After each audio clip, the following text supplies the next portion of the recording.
mudah-mudahan nanti pada waktunya tanggal berapa? 4 Desember. 4 Desember, Pak. Banyak diapresiasi oleh masyarakat Indonesia dan juga banyak ditonton oleh seluruh masyarakat. Ini adalah film yang sangat bagus sekali dan sangat jadi film itu bukan hanya tontonan tapi ini juga termasuk film yang memberi kita tuntunan. Dan mudah-mudahan film Nia Kurniasari nanti tanggal 4 Desember bisa saya nanti akan nonton lagi juga, insya Allah. Terima kasih. Wassalamualaikum warahmatullahi wabarakatuh. Kisah nyata. Apa saja pertimbangan Mas Adit untuk akhirnya berkenan menggarap dan memproduksi film ini? Silahkan. Ya, film ini kenapa menurut saya layak diproduksi dan layak menjadi tayangan bagi seluruh masyarakat Indonesia. Ya, maaf, sebentar kita tunggu. Ya, oke, ulang ya. Ya. Oke.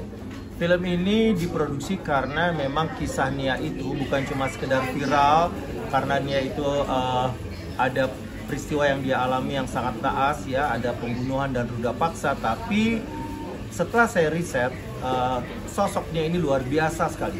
Ya, dia sosok gadis remaja yang sangat pantas menjadi teladan. Nanti kalau kita nonton filmnya tahu kenapa dia pantas untuk diteladan. Pertimbangannya apa sih, Kak Adit? Ya. Artinya mau mengolah dari kisah nyata ke film sendiri. Apa Ya. yang menjadi pertimbangan? Kisah nyata banyak ya, setiap hari juga banyak terjadi peristiwa, entah itu tindak kriminal, kejahatan, dan lain sebagainya gitu. Tapi Nia ini bukan cuma sekedar viral yang seperti saya sampaikan.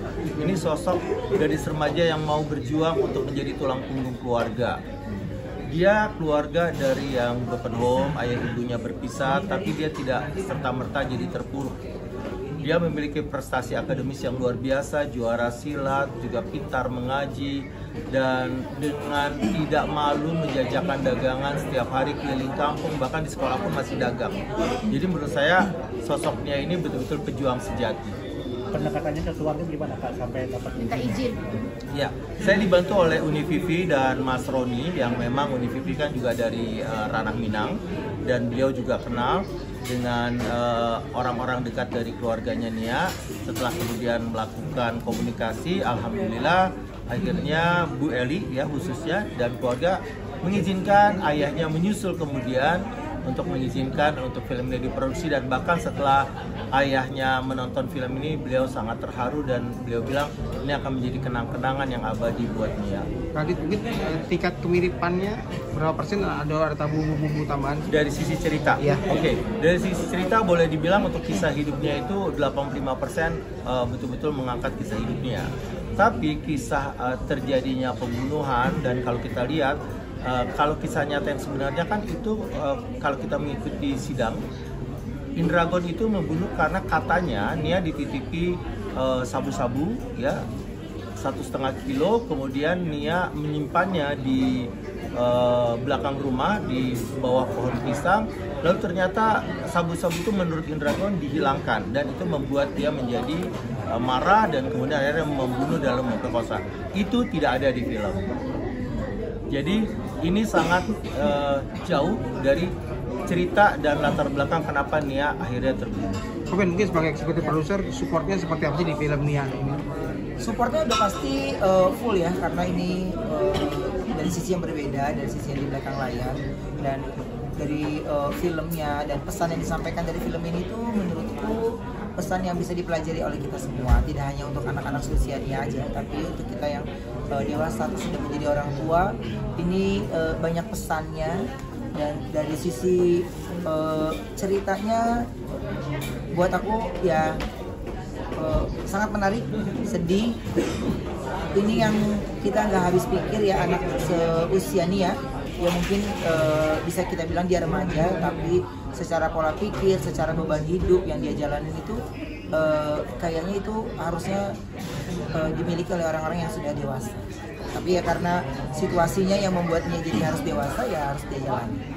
Bagian apa sih yang paling menantang atau paling susah dari memproduksi film Nia ini untuk teman-teman berdua ini? Ya, selain saya yang juga menjadi produser ada Pak Niki, ya beliau sudah puluhan film yang diproduksi, juga ada Ruben Onsu, dan yang menjadi bagian tersulit adalah sebenarnya bagi saya gitu, menggambarkan adegan ruda paksa yang kenyataannya terjadi dalam dirinya itu sebenarnya hampir 3 kali.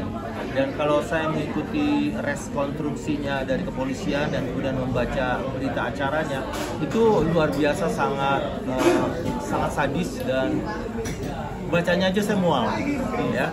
Tapi di film ini tentu saja untuk menghormati almarhum dan keluarga, kami tidak membuat adegan budak paksa itu secara vulgar. Jadi adegan itu bagaimana menggambarkan kasus ini tapi tetap bisa menghormati keluarga dan almarhumah, itu pertimbangannya menurut kita cukup sulit. Karena kalau mau lihat secara komersial, mungkin penonton umum mungkin ya ada sebagian yang merasa ya harusnya benar-benar sesuai dengan kenyataan dong ya, ada buka baju, ada adegan pemerkosaan yang luar biasa vulgar, karena mungkin itu bisa menjadi nilai komersial untuk sebuah film ya. Tapi buat saya itu tidak. Menyampaikan film yang baik menurut saya harus dengan cara yang baik. Untuk cast-nya sendiri, Kak Adit mengambil cast-castnya ini, mungkin castingnya seperti apa sih, Kak Adit? Pasti melalui casting, dan kalau teman-teman lihat nanti ya berapa kemiripan dari semua tokoh di sini, saya merasa cukup puas.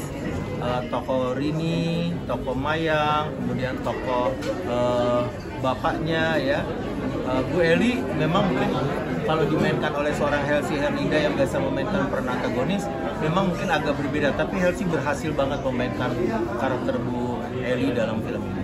Ya, Pak Ruben tidak ikut main di film ini. Nggak ikut, aku hanya di belakang layar aja. Pertimbangannya apa? Mengingat itu kan juga sempat main di film Alpina dan Edina, sangat bagus banget. Tahu banget ya, thank you. Ya berbeda maksudnya. Kalau sekarang ini kan aku punya banyak kesibukan yang nggak bisa stay lebih lama kan. Kalau film ini kan juga diproduksinya semua timetable-nya udah jelas, jadwalnya udah jelas gitu. Jadi jangan cuma gara-gara satu pemain akhirnya produksi jadi tertunda. Jadi bekerja di belakang layar jauh lebih capek dibanding yang udah selesai syuting udah selesai pulang. Tapi itu tantangan aku sendiri, khususnya untuk di sebuah proyek akhir tahun.